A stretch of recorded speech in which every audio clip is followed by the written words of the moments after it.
time world, I have to take a check ride every year to make sure I haven't forgotten what I need to know. We have mixer truck operators in my company who have been CDL operators longer than I've been alive. They're very good at what they do, but I'm not sure they remember all that they needed to get their CDL. Is that fair? So we put them through training twice a year.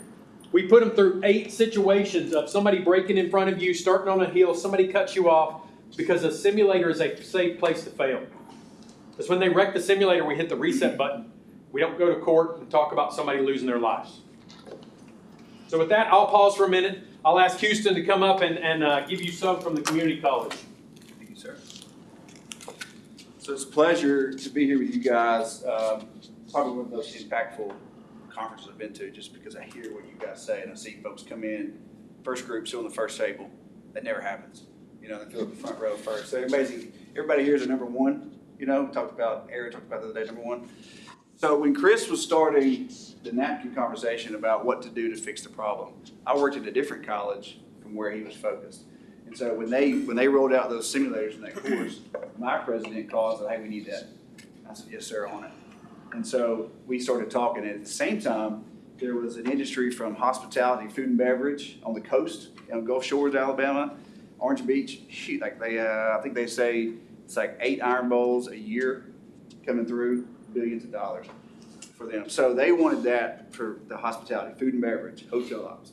So you got these two things together. The chancellor, the NFIB, said, hey, we need a model. We need something different. So that's where Innovation Center came to be. So that's our website. It's our vanity website, trainforalabama.com. I used to be a teacher, so I don't mind if you get your phone out and look right now. That shows you everything that we do, everything that we offer. So as you go home and you're on your way to your place, you can look through that course and see, you know, everything we do. It's an incredible opportunity. But the Innovation Center is part of an initiative to have really short, rapid training that's industry built, and it's provided courtesy of our legislature at no cost, completely at no cost. And so you guys from Alabama, y'all could scan that QR code for the employers and click on it from inside our website and get directly connected to what we do. But here's our format. So the system, community college system, you know, is like a school system. There's a central office. And so that's how I work out of that. We have 24 other colleges. One of those is Marion Military, and the others are all just typical community colleges. And then the Innovation Center fits, we're like the 25th division, but we support all 24 of those colleges with the Skills for Success brand. And that's our, you know, we are the Innovation Center, and we built Skills for Success. And we build it, and I'll show you how in just a second, and then we give it to the colleges. It's like, hey, here's the whole bundle. Here's your lab plan, here's your theory, here are some instructors you could use, here's some money for equipment rental, instructor pay. We give them everything, and then they roll it out into their communities. We started in January of 2022. And now this is our skid steer course, but you can see this is how it looks. Y'all know the average reading level across America? Grade level? 8th grade. Standard. Now you guys are all intelligent, but we wrote this thing. Every single course has an 8th grade readability. So you might have engineers reading it. You might also have Bob, who didn't graduate high school but needs to learn how to run something so he can get a job, right? He got his GED, but he can't read well. You see inside these course, all these little icons, these very short videos, these interactions. Our theory course is completely online. People do it from tree stands, they do it from car line, they do it from their couch, they do it at work when companies allow, but it's extremely interactive, so it's not like a PowerPoint. You're not flipping through that. All of these things are filmed on site with a company. Like Chris's company, Cortez was our skid steer main guy for skid steer. Max was our main guy for bulldozer. Funny thing about that, we filmed the bulldozer. It was at some kind of quarry. We couldn't hear anything, so we captured the video and then got in my truck and recorded the audio, voiceover. It worked out pretty good. So you can see how interactive it is. Here's how we build. So we don't sit on the 5th floor at the system office and say, hey, let's build this course. Let's just make it. So we could Google, we could use ChatGPT to write stuff. But we don't make a motion until you guys ask for it, until water asks for it, until the fiber industry asks for it. Right now, we're trying to work through several different categories of different industries. One of them is aerospace. Boeing, Lockheed, Blue Origin. These are international defense companies. So we need y'all to build an aerospace technician course to teach our guys how to do a wired harness that goes in a missile that we sell to Ukraine and Israel. Okay? That's where we are. And so we don't build that until they say we need it. And then we start with you guys. So we have at least 5 people from 5 different companies for a task force. We don't get everybody from Dung or everybody from APAC or everybody from whatever. We get people from various companies that have different viewpoints. We build this central course so that when it's done, it's right from the get-go. And we start by building that lab plan, which is what they're going to do, right? We talked the other day about PowerPoints and all that, and training and what it looks like. They need to be in it. So that's how we build it. We start with that lab plan. We begin with the end in mind. So when they're done, they can do. Okay? They don't just know. They didn't just read. They've done it. Right? And that's very important. So then once we do that, then we go back and we build the online theory, which is what you saw. Okay? And that's online, done anywhere, pretty much any device now, including cell phones, you can get that done. So that's how we build it. And we've got a whole curriculum team. We just doubled our curriculum team to build fast, build right, coordinate our task force. So then when we get it built, we give it to the colleges. Here's how it works for K-12, open enrollments, people in the general public, companies for incumbent workers. This is how it starts. We have a registration link that's unique for that college, that group. So we've got whatever company you are, Fisher Industries can have their own excavator bundle. And he's the boss. He sees that grade book, and that's the only people that are in it. Then once they register, they go through the online piece. Usually we give them a month or 2 weeks, whatever the company's timeline is. Give them that time to finish the theory and everybody, making sure everybody finishes that. By the way, each quiz has an 80% guideline, or criteria. So you can't get on to the next module until you've made an 80%. You can take it a bunch of times. The questions are randomized, so they can't memorize questions or write it down. Once they finish that, we have a hands-on lab. Typically our lab for heavy equipment, each machine is 2 days. So skid steer 2 days, excavator 2 days, dozer, whatever. We understand they are not operators, but they're 3 weeks in. They know how to not blow it up, how not to turn it over, and basically what it can do with relatively proficient, and whatever it is. So that's what's in our lab plan. And then once they're finished, they get college credit in some way. Each college around the state can articulate that. So when that person, maybe they had a GED, they take this course, they are now a college student. They have a transcript. How powerful is that to some of your folks? Should be a lot, because now we're going to bundle these things. So with our high school kids, they can actually get dual enrollment credit. Y'all know what that is? Y'all have that in other states? Yep. So they graduate high school as a junior in college, boom, done. Okay. So we can get on that. See, Alabama just passed a law to make it a diploma option for 2 math, 2 science, and 4 CTE courses versus 4 math, 4 science. Boom, done. So we're fitting in that. These are some of the courses we have right now. The red things, if you're from Alabama or a nearby state, this is what's available to you. You look at that list and you think, well, okay, that fits for me, especially the CDL. Everybody needs a driver, right? And I could take hours on how we train that program. Here's what's coming up. Actually, electrical helper, carpentry helper, those are both ready. We just piloted those. They can frame a house. They can wire the code, right? We get that done. That's pretty neat. Inside fiber, I don't know if y'all do that. I don't know if any of y'all do flooring, but think of your construction company. They can frame it, they can wire it, they can lay the carpet, and the tile, and the hardwood, and the laminate, okay? That's actually a pretty long lab. Moving on, this is some of the impact. This is where we've been. We started in January of 2022 with 15 students in the food and beverage course, actually only 7. 8 of them were from our restaurants. We've served all those groups. Here's where we are right now. We've had over, in 2 years, 2.5 years, over 17,000 registered. But not all completers. Not everybody finishes. You know how that goes. But that's the interest, right? So far, 2,583 CDL drivers. That includes school bus drivers, but you know they get a Class B, so now they are a dump driver, a water truck driver, whatever kind of driver in the summer, on the weekends for you. 2,900 heavy equipment. Skid, dozer, roller, excavator. Motor grader's next. Every county in Alabama has been touched by this course. You look at that, out of the 160 K-12 systems that we know of, some are private, we're over half, just under half, okay? So we're moving.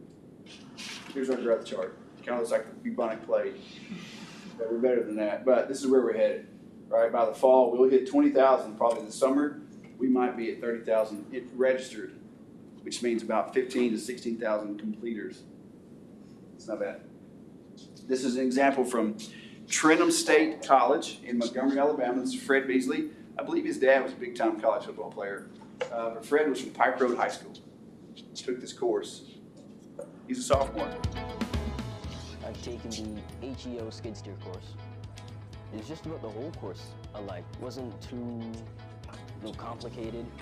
It wasn't too dumbed down, and it was easy to understand. Really, I feel very confident. Really, I feel like I can do anything.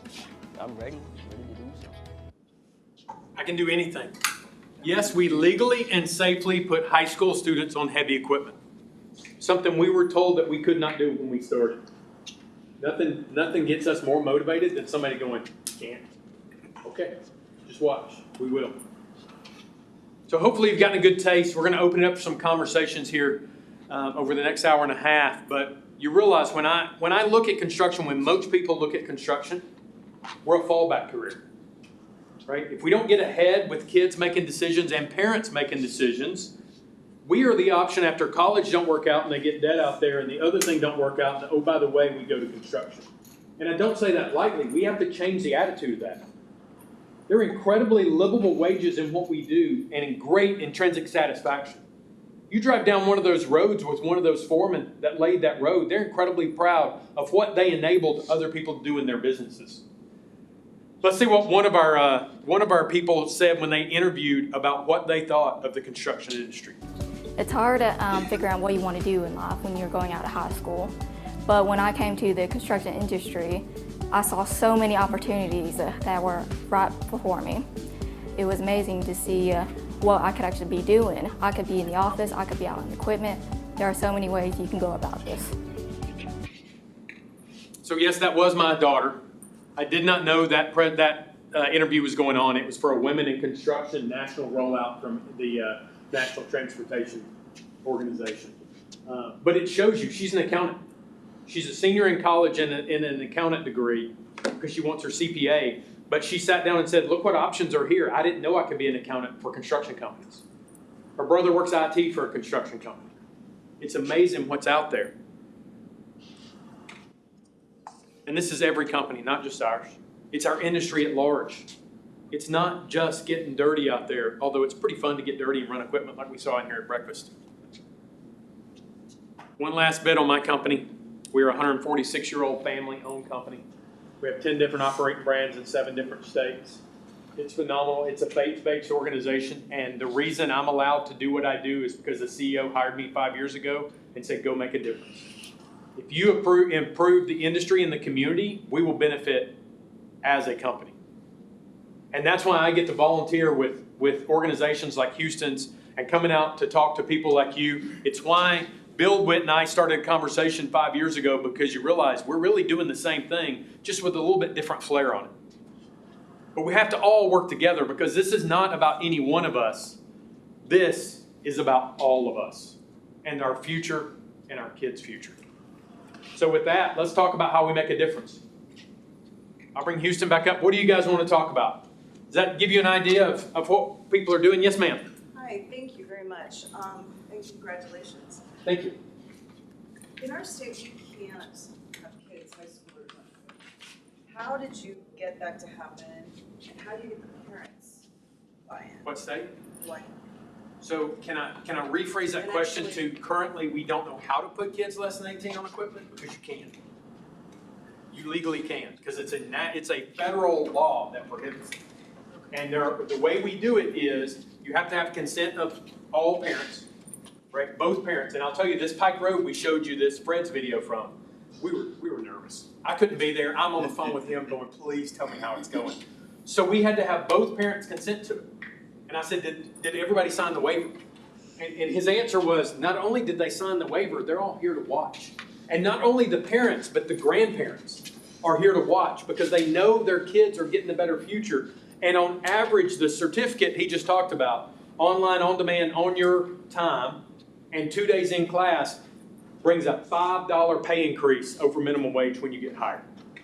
Every youth that was in this program had more than one job offer that would be waiting for them when they graduated from high school.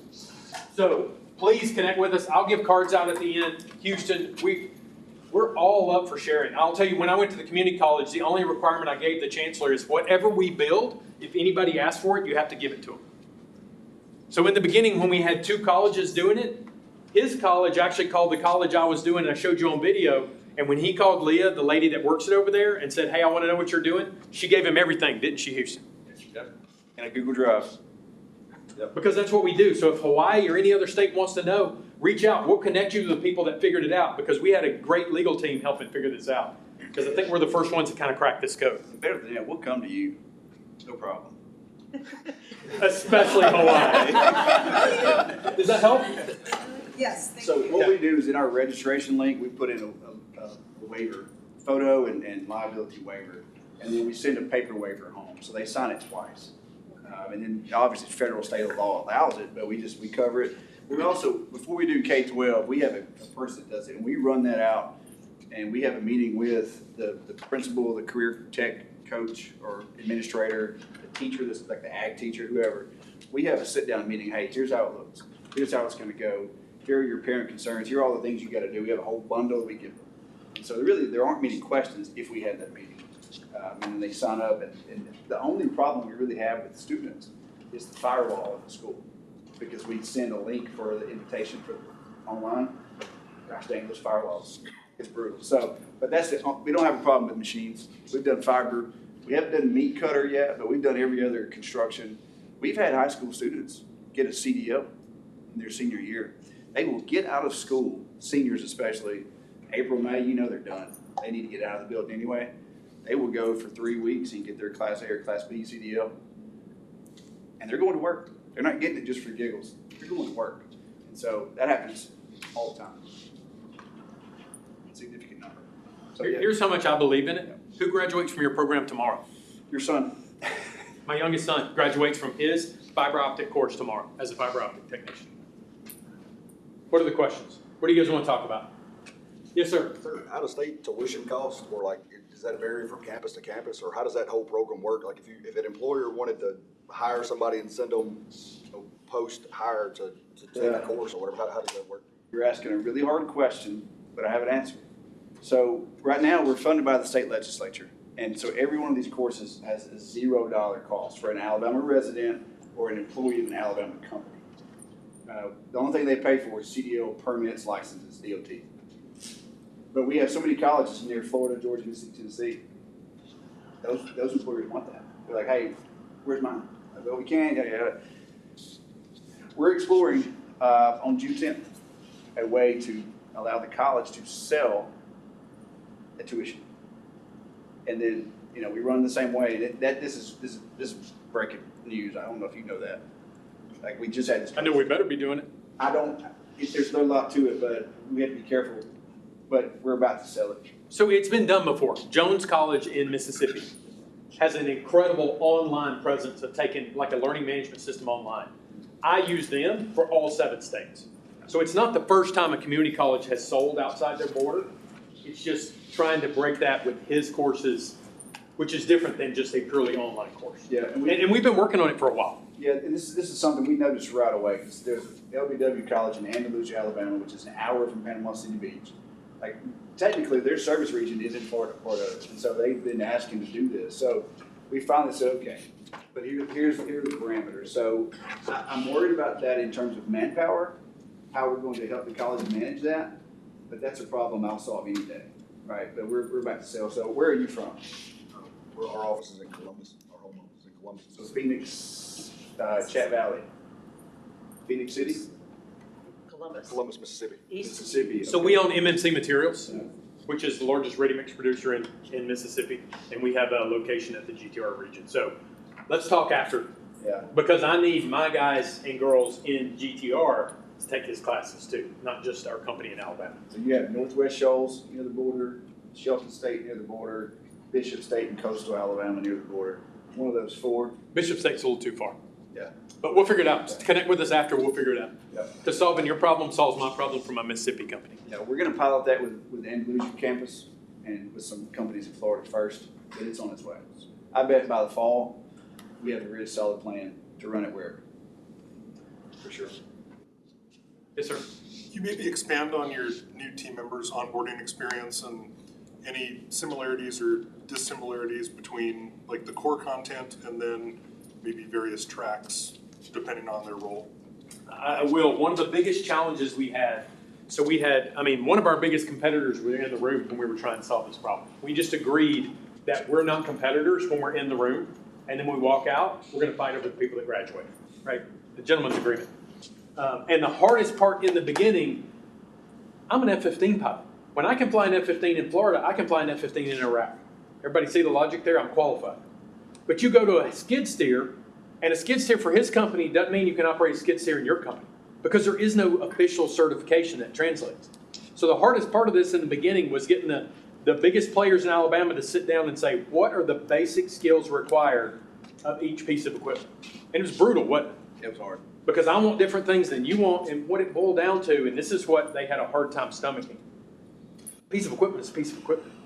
I don't care if you're moving rock or dirt or asphalt, a skid steer is a skid steer. For basic operation, how to change the oil, how to do the pre-trip, post-trip, and that is in the first 2 weeks. It's not the art of how you do it in your company, if that makes sense.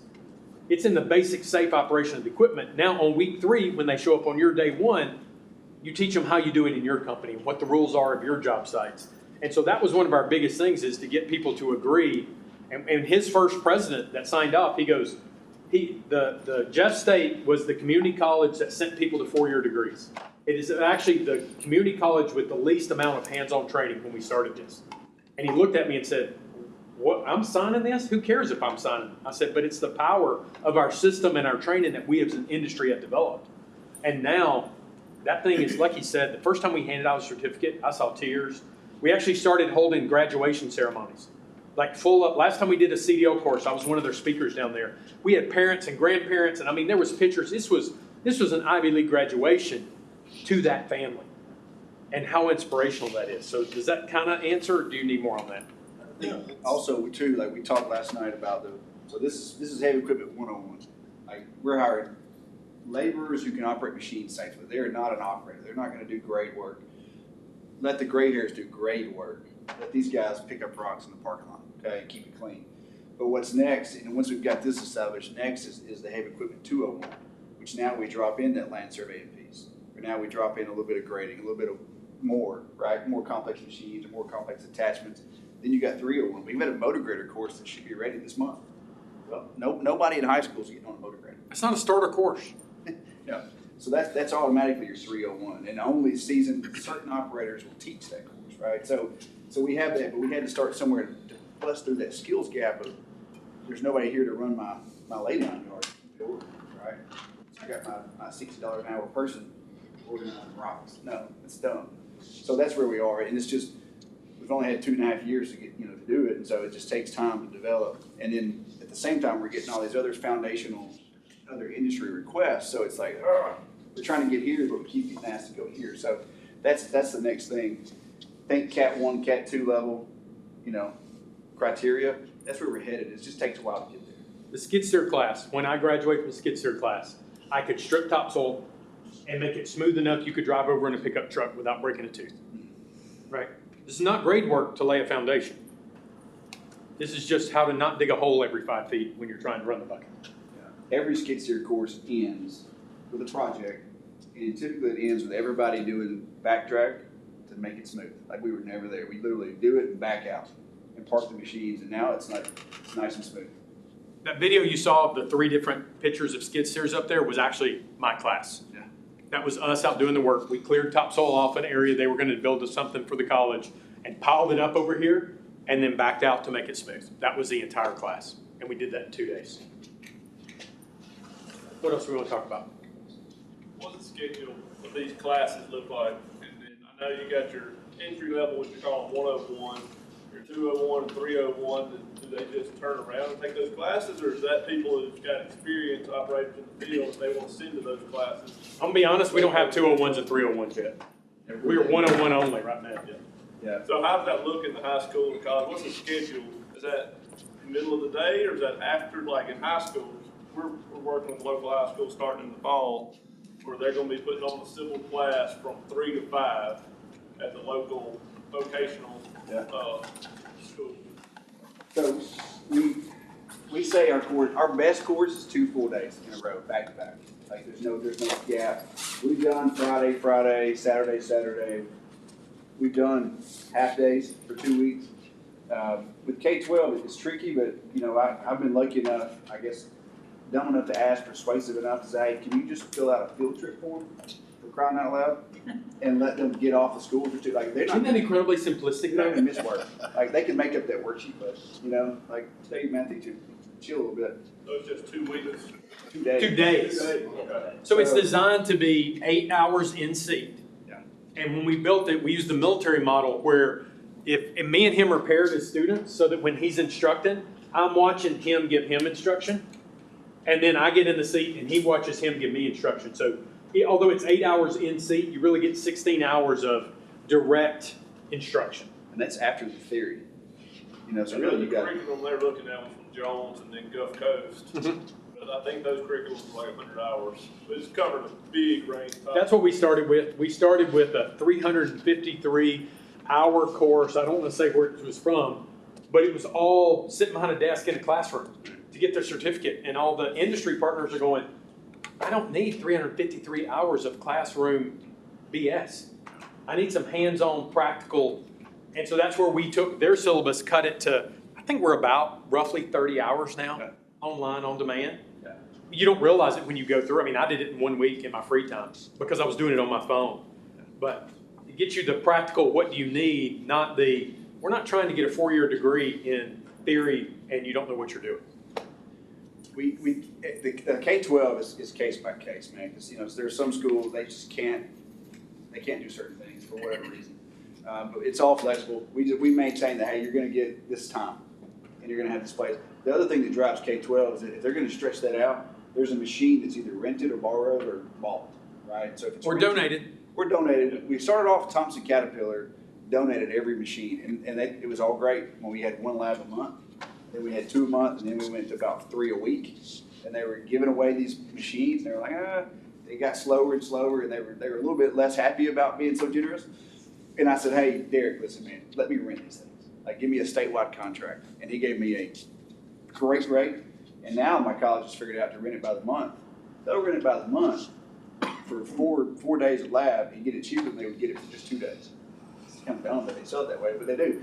So it works out well. But every case is kind of different. Colleges still run just open enrollment. They'll say, hey, on the second week of the month, we're doing this. Third week, we're doing this. And it's just kind of set. So it just varies. And then for companies, man, we just go wherever. One little pull off of that, we talked about my son graduating tomorrow. So he took the theory portion online on demand. And then when he finished the theory, because he works a full-time job, on his schedule, then he goes to their scheduling website and goes, when's the next practical? And where is it? And so he found the local college that's close to him.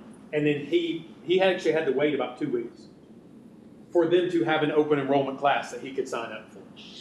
And if I could have one other thing, one of the other reasons this has been so beneficial is, and one of the other harder things, when we started doing this, when you look at the class, that first class has done all over my company. And I had to go to the chancellor and go, we need to, because to begin with, they said it has to be no logoed equipment, no logoed shirts, no logoed anything. And I went, we have to change that. So I convinced them to let us put our logo in there. Because now as a company, when you go through the class, who do you think is the expert in this? The person that just taught you has a done logo on everything they're wearing. The reason we did that is then when this started populating across the state of Alabama, some of the competitors were coming to him going, why the heck is Dunn doing everything? And the answer was, well, if you don't like it, you go teach a class and get your logo out there. It gets him the participation he needs from industry so that they can get their logos in the class. And it's amazing what a little competition. Wouldn't you agree? It's the best.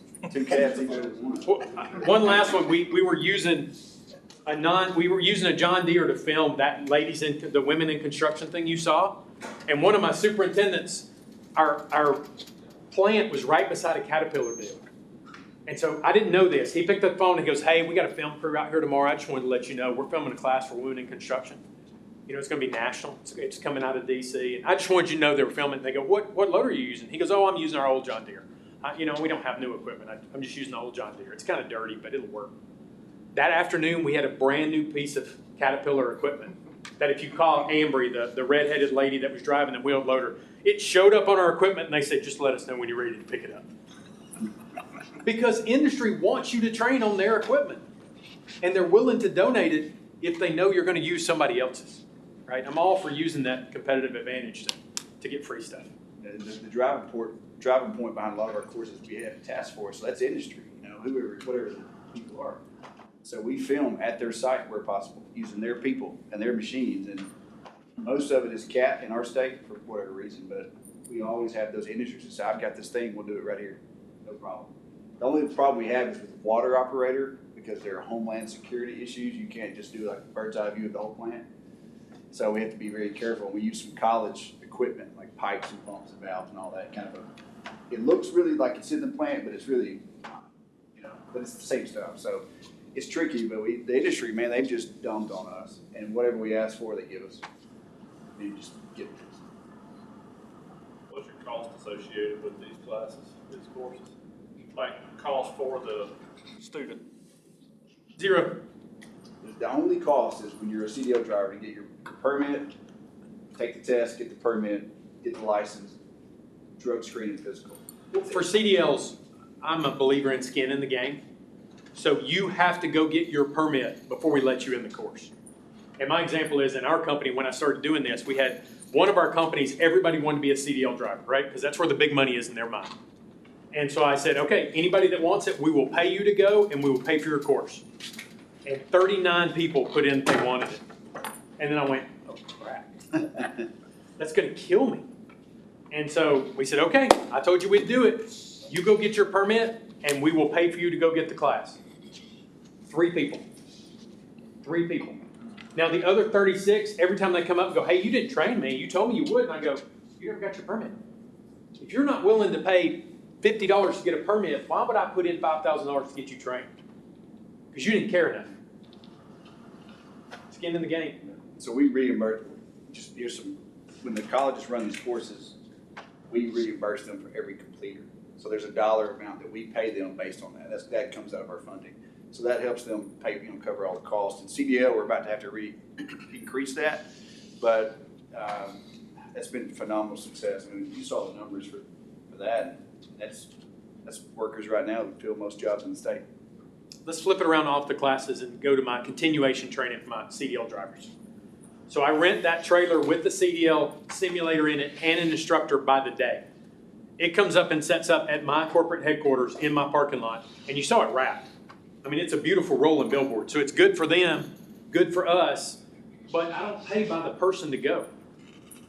They bring out, and I set up, and it is a 1-hour session that I send my drivers in, and they're right back in their trucks. So I may get, let's see, 1, 2, 8, 10 drivers through a day. And when you look at their cost, which is just a couple of $1,000s, you look at that per driver, it is well worth it. My insurance company loves it. The drivers love it. It's phenomenal what you can do when you get creative. What else? What else you guys want to talk about? What better ideas than you have than us, right? This isn't just about us talking. Tell us what we're missing. Because me and Houston talk about this all the time. We're making this up as we go. Give specs on the trailer design. For that one, we could get them to you. That's from Jeff State. That was my biggest competition. I worked at a different college when they built that, but it all meshed in now. So we do have a spec for a cat trailer. We have some other specs for just Juno trailers we can roll simulators in. So we custom built those 2 trailers because at the time there was nothing in the industry. And if you ever do this, I highly recommend not custom building a trailer because it's a bigger pain in the rear than paying. Like Caterpillar, we're looking at buying Caterpillar trailers and they offer a already designed spec trailer. It's worth the money. It really is because you're not going to save any. You're going to end up being more expensive if you do it yourself and you have the time and effort of doing it yourself. Ten Star has their own trailer, Caterpillar has their own trailer, and I push them just to buy the trailer from the company, because it's not worth the effort Yeah. to do it yourself. And I believe those Gestate trailers are L3 Harris Sims and trailers, which is really good. So it all came as a package deal. I'm with Chris. I spec'd out some trailers different times, different things, and I would never do that again. If there's an option just to click buy, I mean, it's not my money, but I mean, it's a heck of a lot easier to do it that way than it is to try to figure out anything else. Because you can get them tandem axle, single axle, tandem axle, triple axle, whatever. Multiple simulator, single simulator with a classroom on it. I mean, it's a Burger King menu. What do you want? Yes, sir. You talked about your online courses and that. When it comes to safety training, do you weave that through your online The courses? whole class. Okay, it's not a standalone module that they're looking at? It's not an add-on, it It's is not- through the entire class, you'll see safety in there. Because too many times we've taught it as an add-on, so it's not worked in, right? But if it's in there every day in every lesson and you see it and it's talked about and it becomes the standard, it's not an add, right? It's not a program, it's an attitude. It shouldn't be a program, it should be an attitude. Yeah, every course has a get started module that shows them how to navigate the online function. And then it starts off with, here's the history for skid steer and dozer, here's the history of roads. You know, here's the history of this machine, here's why it works. And then it goes into a day in the life. You know, and you'll see Cortez talking about, got my stuff, put my stuff, so it's all in there. And then I believe they have like a simulator that shows, or a scenario that you have to dress the character, drag over all the pieces. And there's like a Hawaiian shirt and like a flame resistant shirt. And then there's some kind of funny jacket, and then there's a safety vest, So like the guy will get real happy if you put the right stuff on, and he'll cross his arms and scowl at you if you put the wrong stuff on. You also saw the skid steer that had buttons all over it. There's also that one of what order do you do to start this? And when I was going through, I get frustrated because I would always forget step one is put your seatbelt on. But after you have to go back and redo that so many times, you're like, okay, step one's put my seatbelt on. We try to reiterate that, and then in the lab plan, the first thing we do is teach them how to put on the PPE. It sounds silly, but I mean, it's the very first thing. Hey, how you doing? Let's put your hard hat on. Here's how your safety vest goes. And we even talk about you gotta have it buttoned up. If it's zipped, if it's got Velcro, it better be that way. Any asphalt companies in here? Okay. On a DOT road, just because you got it on, if it ain't zipped, I'm still getting a fine, right? Well, I've got it on, but it's not zipped, and people care. What else? Yes, sir. I might have missed it, but did y'all say how often those practical courses run? Like the 2-day practical course? Is it every week? Can be. The more the need there is, the more of them pop So up. it just depends on how many, I guess how many students you get interested in it at that time the class gets made. Or if you have a big enough group. I mean, the optimum size is 8 people. It's not hard to fill a class of 8. And I'll call them and go, hey, I need a class. That class I showed you with the congressman, that was a dedicated done class. I said, I'm bringing 8 people. Will you set me up a lab? I'll have my team through the practical by this date, and you set up the lab and we'll be there. So, not just, he's talking about the open enrollment that are just on a schedule, but it's not hard to put 8 people in a class. It's on demand. So, we have 23 colleges to deliver, which is a thing all of itself, because they're all different cultures and different personalities. So, companies all around, they just call and request. So we have a course, Monday.com is our management system. And so there's a course request board. So I'll get something from Dothan, Keisha. Hey, I need this for P River Electric Fiber Skid Steer Excavator. 3 different courses, and we send it to them, and they have to put their lab dates in. So it is really on demand. And, because it's so quick and easy to get in, they can spend 2 days and now have a really good baseline. Really good CYA, just to be honest, a lot of times. It's incredible for that, but not only is it good, quality, proficiency, objectives, but now everybody knows. And if you turn that thing over, well, we told you not to. We told you how to not turn it over. So How long was the online theory class? 2 weeks, did you say? It's about 30 hours, 30 roughly. hours? 30 hour? yeah, it really depends on your ability to read and comprehend. I'm a fast reader, and so when we did the roller, I went through it, because I helped kind of write part of it, but I went through it in 2 hours. Yeah. I'm zipping through, man. In other courses, it takes me, if I really go through, it'll take me about 6 hours. Yeah. But It's not like the OSHA one though, where like it forces you to spend that amount of time on it? Like if it's You have to watch the 30 hours, videos. 30 hours, sir? You have to watch the videos, Okay. right? You can't cheat and skip to the end of the videos. But everything else, as fast as you can get through it and pass the progress checks, It is gated though, so you start here, you've gotta do getting started. You've gotta move the plane things around. And you gotta watch the video because there are questions on that video that are not in the text, right? So it's gated, as long as you're paying attention and answering questions, you can move. We've had some people finish skid steer in 4 hours now, and that's really fast, but they did it. But they were also, that person was a little bit experienced. They had some background that other kids do not. which goes back to if you're upskilling somebody on your team. I mean, I may not have read all the words on the screen, right? I did watch the videos, but then you just skip through, highlight, yeah, I got all that. You click through, take the test, you're good to go. So Yeah. you can knock it out much faster. But if you're, single mom and you've never been around I'm people. not. No, obviously you're not. Probably,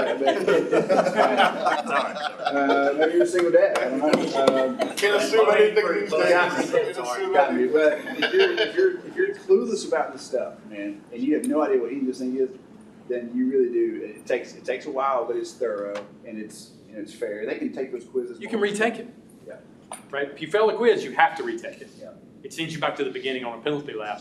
But I put through people from, the other requirement we put in is we started with 12-person classes. And in the beginning of a 12-person class, 8 people could be upskilling from the industry. 4 people had to come from outside the industry when they signed up. And that was on them to track their background. Because we want to train our people to be better, but we also want to increase our workforce going forward. So Now typically we have company classes, open enrollment classes, and K-12.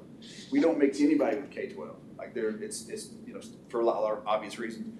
But we have mixed company and business classes if necessary. Like Wiregrass Construction up near Calhoun, they're constantly dropping in 1 and 2s into a class of other 4 and 5 and 6. Yeah, so you won't have high school students mixed in with people sitting in the company, okay. No, we refuse to do that for the right, obvious reasons. Now, if a kid graduates, he's 18, or if he just signs up on his own and, he's 18, he got through, he's old enough, that happens, but we don't ever say, hey, Hartselle High School, let's come over here and do a class with, APAC. It's not gonna happen.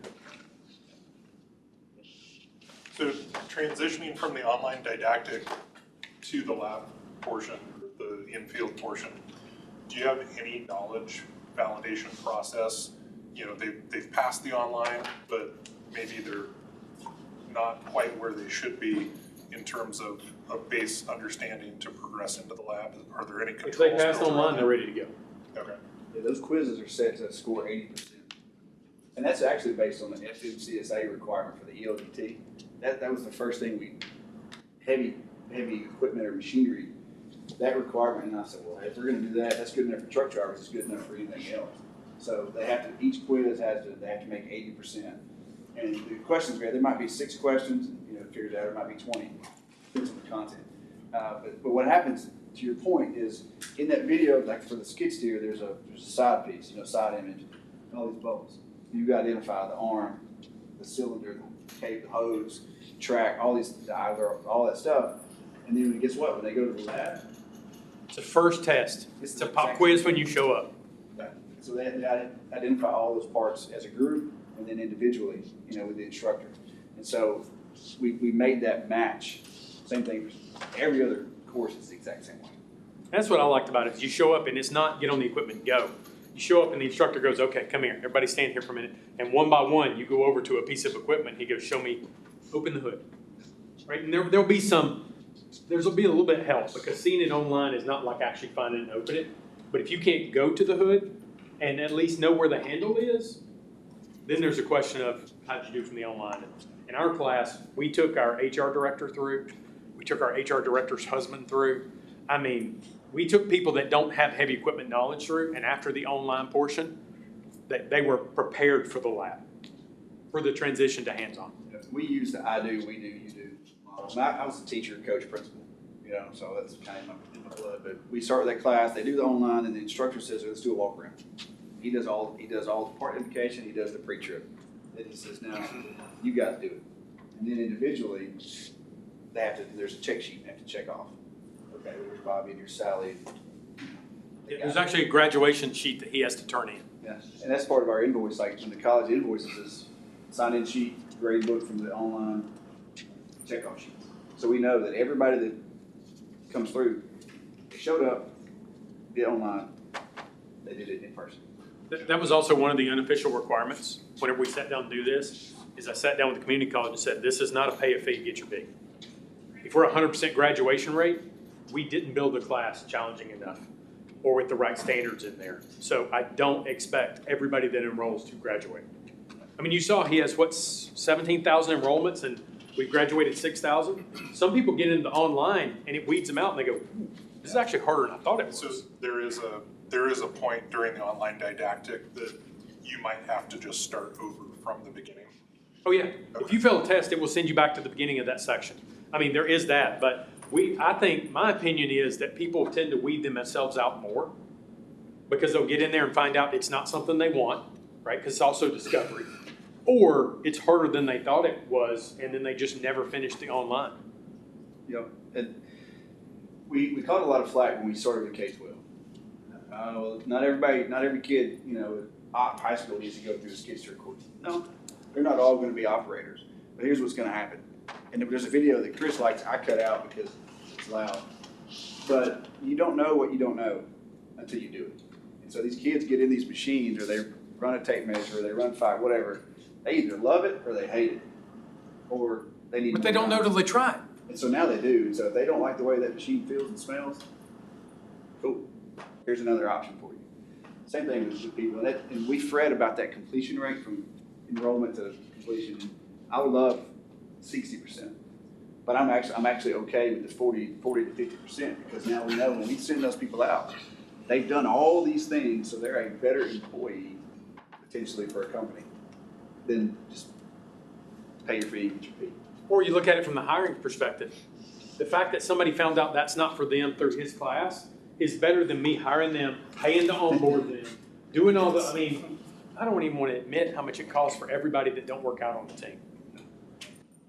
And one of our companies in 3 months, last year, I think we hired 225 people and retained 1.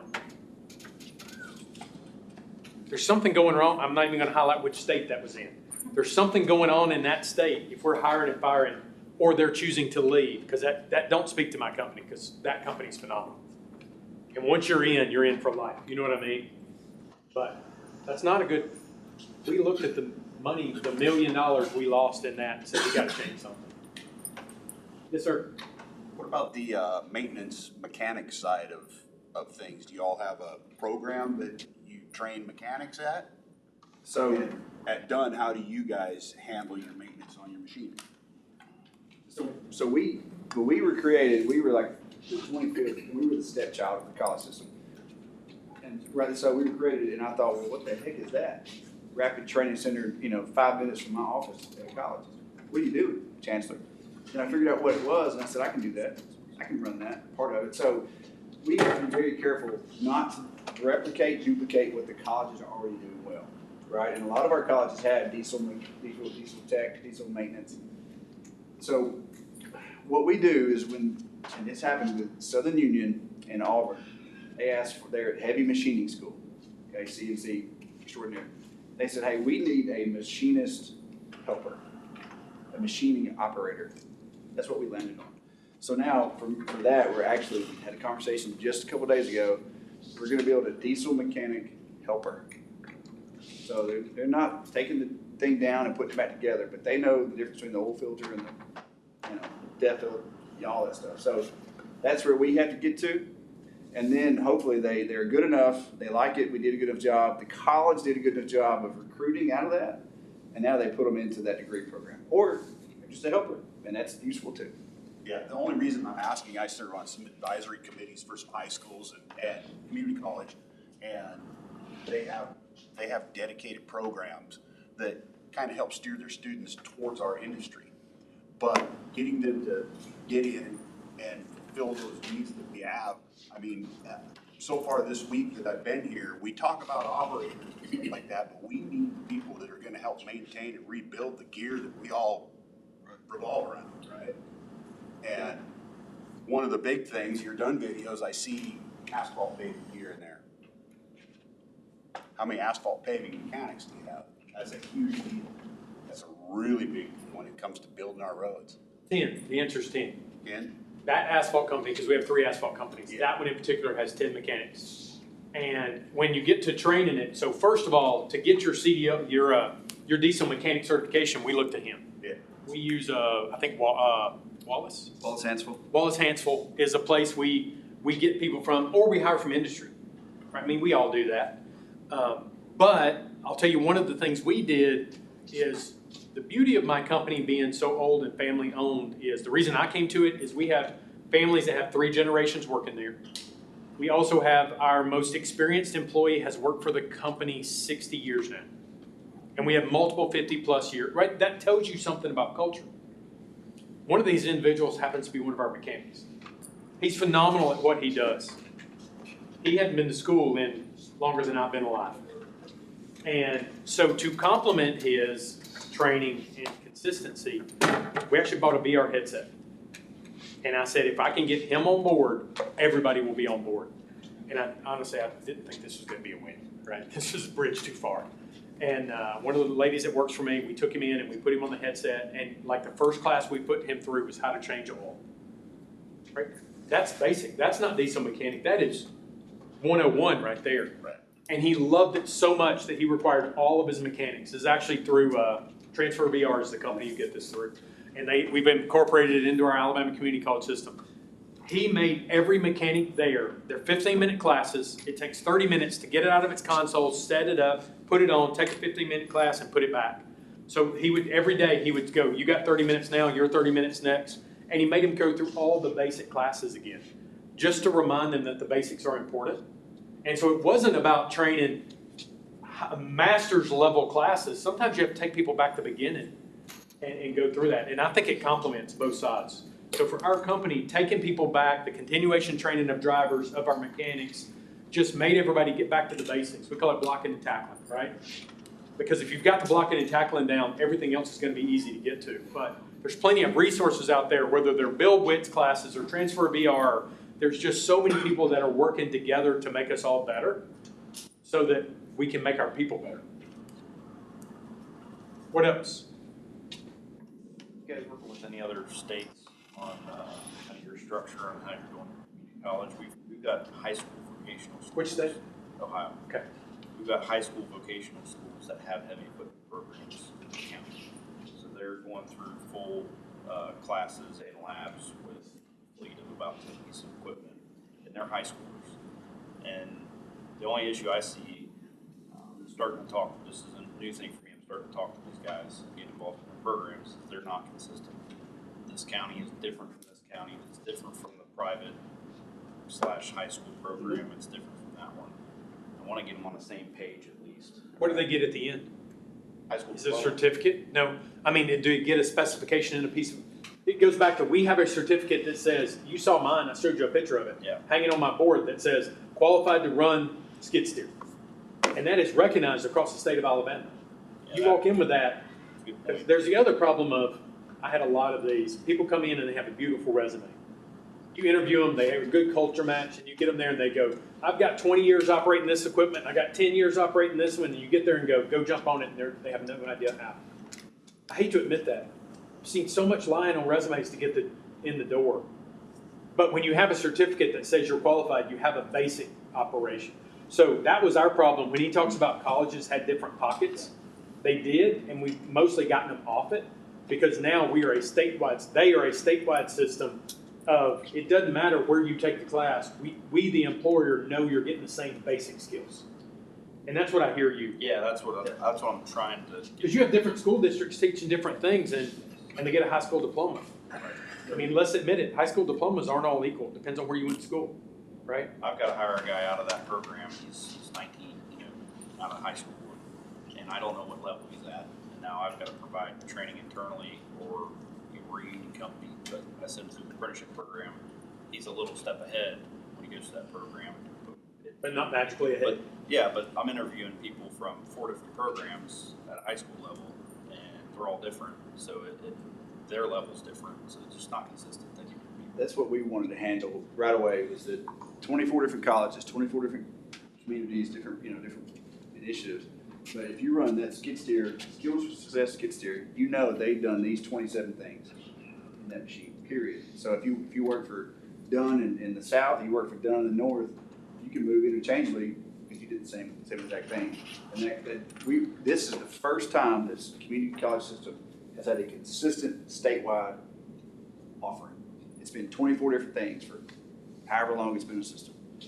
On that, I will tell you, when this started, one of the reasons it started, I don't know if I've told him this, I don't want to give details because there's people that know Alabama in the room. There was an organization funded by government money that did exactly what he does right now. And employers refuse to hire graduates from that. Because although they did get exactly what he does, they got the theory in class, just not online, and they got the hands-on butt in seat, the operators were incapable of doing anything when they came out. And the program was way too long and used way too much government money. It ultimately got shut down because industry, if you came in and said, I've got a certificate from X, we'd go, thanks for applying, we don't need you. Because you had so many bad habits that it's more work to get you on the good side. And so that program was shut down and defunded whenever we stood this one up, because he puts out quality graduates, consistent quality graduates. That's a hard conversation to have. We always joke, there's one community college in the state of Alabama, when I drive up, they are not happy to see me go there because they were one of the late adopters. But I'm an industry partner, but I'm also good friends with the chancellor. So when I drive off their property, he goes, hey, how was so-and-so? And I go, they're hard-headed and they don't want to play. They started getting defunded because they wanted to do things their way, not the chancellor of Alabama's way, right? I call that a self-weeding garden, right? Eventually, if you're not getting the funding, you're going to give in, whether you like it or not. And they did. Reluctantly, they gave in. Yeah, it's hard. So I came from a college, so I was a peer, and I'm not, and we talked about this at length, I'm not in charge of anybody except the people on my development team. But now I'm responsible for helping these colleges deliver. Oh my gosh, like if they don't want to, they don't want to, but just test the success of this course. And what we do is, he was in Congress this week. 2 weeks ago, our team was in Maryland at an international convention for instructional design, and now we're here today. It's like, it's got some moxie, right? And it can be adapted to wherever you are, whatever you do. My number's on the back of that flyer you just got. Call me, email me, we'll tell you. It's not complicated. It's not rocket surgery. It's just we picked a path and we went. And we've had fun doing it and had the right people at the table, so it's worked. So it's just, we just had to say go. Same context. Let's look at us sitting right here. When Dan called and asked me if I wanted to come out and do this today, I said, I do. There's no direct benefit to my company other than the conversation. But the other thing is, I said, if I come, I want to bring the community college system with me. Because I don't want to speak for them. I want people to see how partnered we are. And everybody to go home and go, I don't even know who's in my community college. Is that fair? Much less have this. I talk to him and his team as much as they talk to each other. I do. We text all the time. I'll come up with an idea. He'll call me at 2 o'clock and go, hey, I'm driving. I just thought about this. What do you think about this? He don't have any colleges that work for him, but the support of the chancellor is the reason we could do what we did. Because even though the colleges don't work for him in his office, he works directly for the chancellor. Right? We see where we're going with this, right? He may not be able to tell them what to do, but he can provide feedback to the chancellor of what they're not doing. He won't say that, but I'll say it. But that's why we're sitting in this room, is to get ideas from each other. Remember the last two slides, it's not about any of us, it's about all of us. We spend a lot of time talking about us and our programs just to open the conversation. Why does Dunn partner so much with Buildwitt? Because we're doing the same thing. We are bettering the community, our industry, in some way, and we're doing it very similar to each other, just a little bit different, which is why we add to each other, why we talk to each other so much. I don't get anything from Buildwitt. They charge me full price when my company comes with them. They'll probably kill me for saying that, but it's the truth. They need money to do what they do. They're a for-profit company just like all of us are. My owners hate it when I say that. We're a for-profit company. Oh, don't say that. That's not a surprise to anybody. We have to make money. But let's do it together, because there's enough business out there that we can all do it together. What else? What else do you guys want to talk about? They have questions about how to build the lab plan and the online piece. Is that in anybody's wheelhouse to do it, or follow-up question, how many of you are connected to, like really connected to a community college or technical college or a network? That's where it's at. 2? 3. 3? Okay, 2.5. I'll give you 2.5. Okay. Challenge them when you get home. Challenge them. So you're talking about Jefferson State, right? Has Jefferson State. Has a heavy equipment operator program They were the first. So they obtain a certificate after, or how many week program is that, or is it a full 2-year? Well, it depends. If you go through his program, you do it all online on demand, then you go take a lab.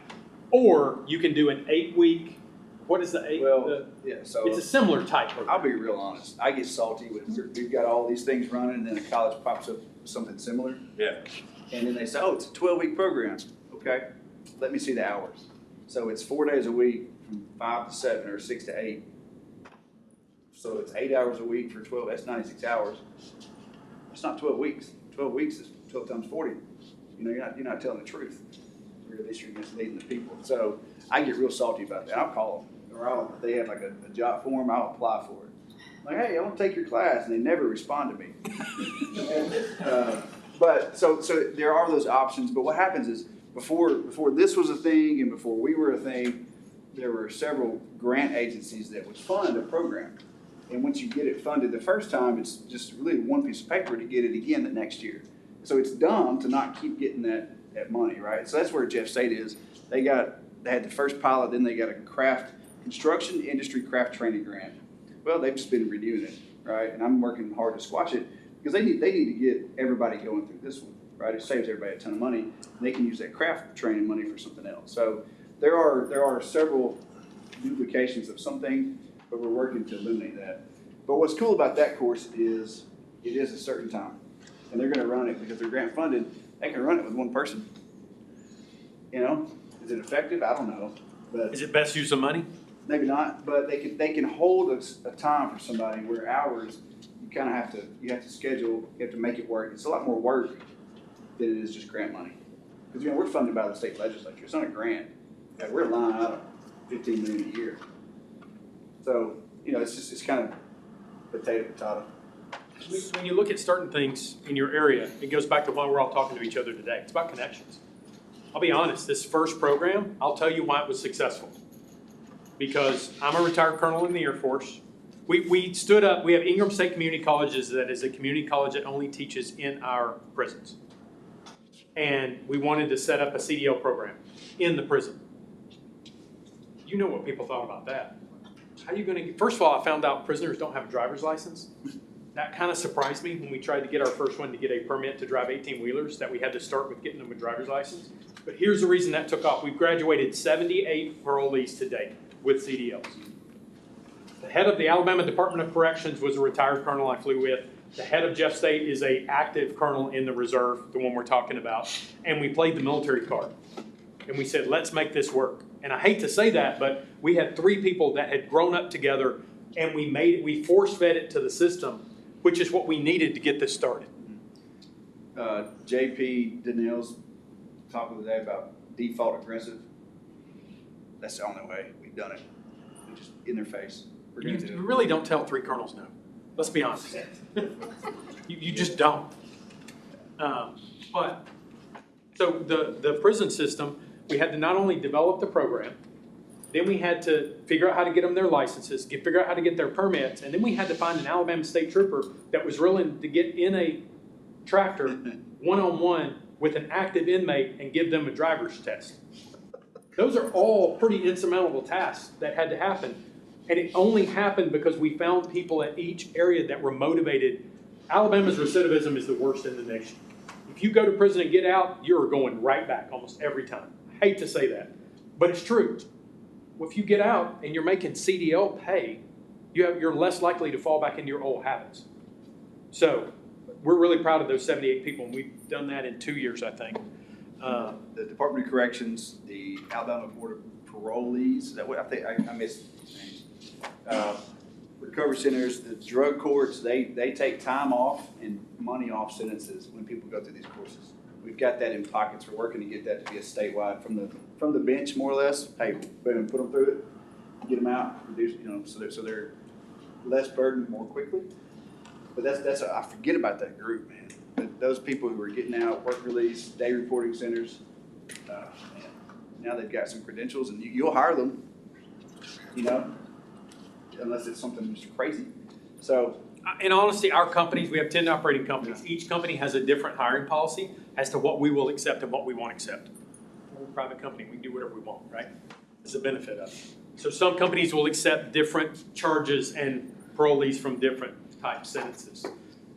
But not just parolees. When he was talking about Congress this week, I found myself testifying to an unemployment insurance committee. And there was a moment right before the gavel dropped that I said, I told him this. What the heck am I? I'm a workforce guy. Why am I talking about unemployment insurance? But the answer was, our message was, how do you inspire people not to go on unemployment? How do you inspire them to a job so that they don't go and go, I don't like working for him, I'm just going to go back on unemployment for another 26 weeks. Then I'm going to go work for him, and then I'm going to go back on unemployment for another 26 weeks. We have to give them careers so they're motivated to go to work and not earn minimum wage. Personal opinion, minimum wage is not a livable wage. You've got to progress out of it. I told you our classes are $5 an hour more than normal starting salary. None of our starting salaries are minimum wage on the work job, on the work sites. What else?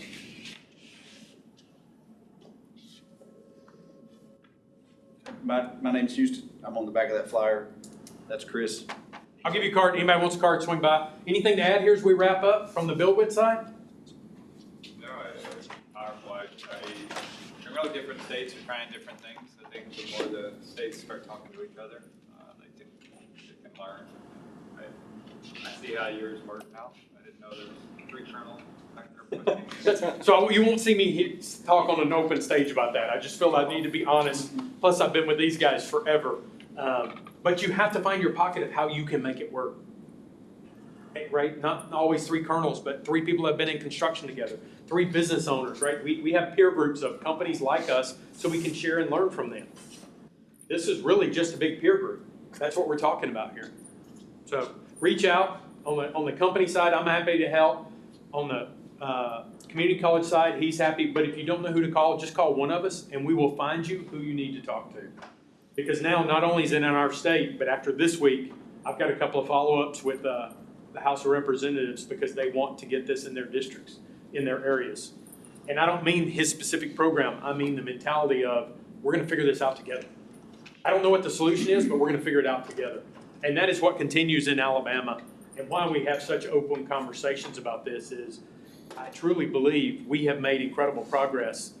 And it's amazing what you can do when everybody puts down their guards and just is open with each other and shares. So like he said, up in Maryland or wherever, we've had states reach out. We've met with a couple of your state workforce committees, workforce councils like myself that works for the governor.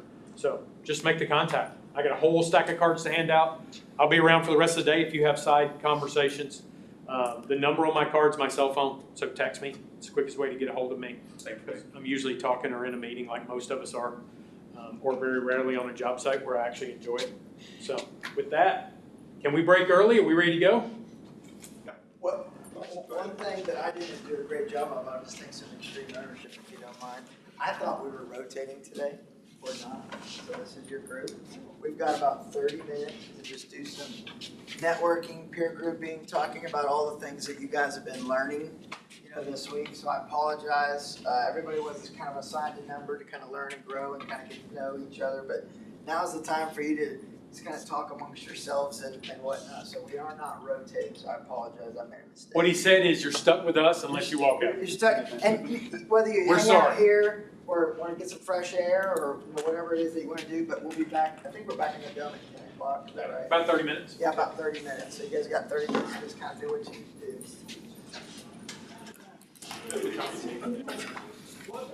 Interesting stuff. We said no meetings after that whole time. Okay, there you go. There's always the. But also, Then they put them on higher education and get it. CT Academy is So, yeah. classes to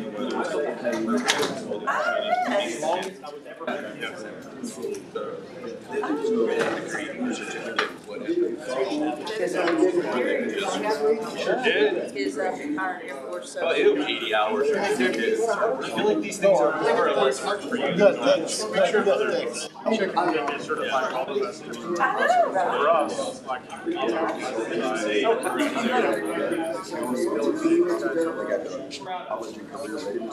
How well you know Julie Frizzell? I worked with Julie Frizzell. Is she really? I saw her on the record. I said, she worked for me. Yes, I worked with her. Melissa Bryan. Yeah, I was in automotive. She was in automotive. And so, Zia, yes, she worked with me. I was the HR of Zia. I know Julie very well. He's trying to get on this series. Right? But then figure that out. Before they go to work, yeah, now we can sit and see all your I'm with her, all these things you know.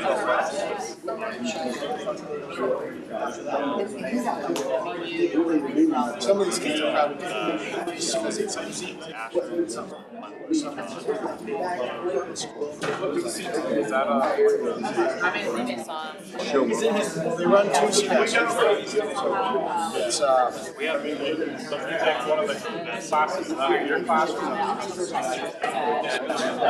see, because our home office is in Columbus, Mississippi, but we do have an office in Huntsville, so that classifies Alabama. If the student knows, because we're all over the East Coast, like we're sending students to teach our family. We lose the classes some kind of lab, and 6 students or 8 students are looking they have Josh in there. let me know, no pressure at all. This next semester starting school. What's your day-to-day like this year? You'll just say it's an hour, maybe about an hour, 10 minutes from Columbus, and then anything with Bevel. I was thinking that might be y'all have Bevel is about an hour from Columbus. Those two for sure. Were you going to the school program or? Technically, we wanted to. Have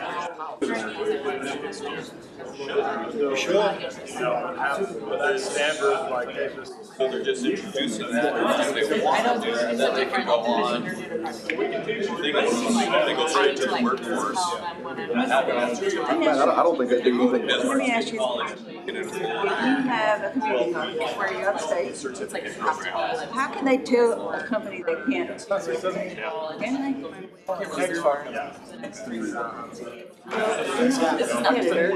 Got some bad riff with our company. They won't let us, the community college doesn't let us participate in things that they do to this company. That's how you maintain it. That's what I'm saying.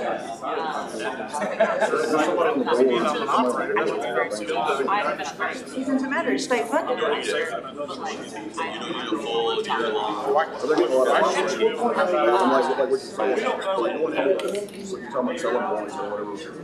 Because we hire people all the time that don't know any of this shit. If they're being honest, probably more than 60 on graduates. Future plans or you're talking to high school students. And like someone raise their hand to college, and they're either an employee or you're going to do this, or you're going to enroll with this. They're looking to figure out, you can also do careers. I tell every one of them, it's not just a job, it's a career. It's skilled labor. They're not that busy. We had like one of the, like it's like the largest. So what if it took that whole semester, right? The kids graduating in May, well, hopefully he liked so much, even if he did 2 hours a day to it. And he had like our welding guys, How I envisioned if we the whole next semester, because I was in summer, going to college, and was right? So we could do that. You know, they don't need to go out and they graduate, that's really different. You gotta get better, you know. Someone better picture.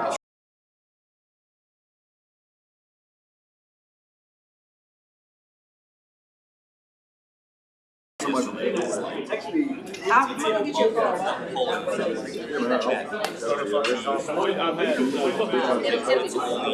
At the construction, whatever.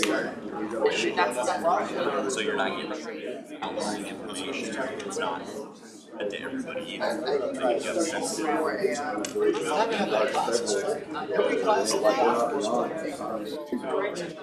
Session planner, they're actually made it off. Somebody that's got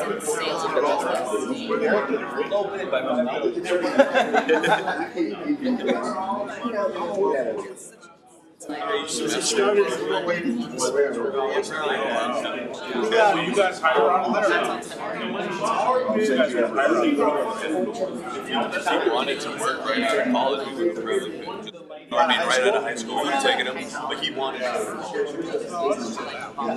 No, yeah.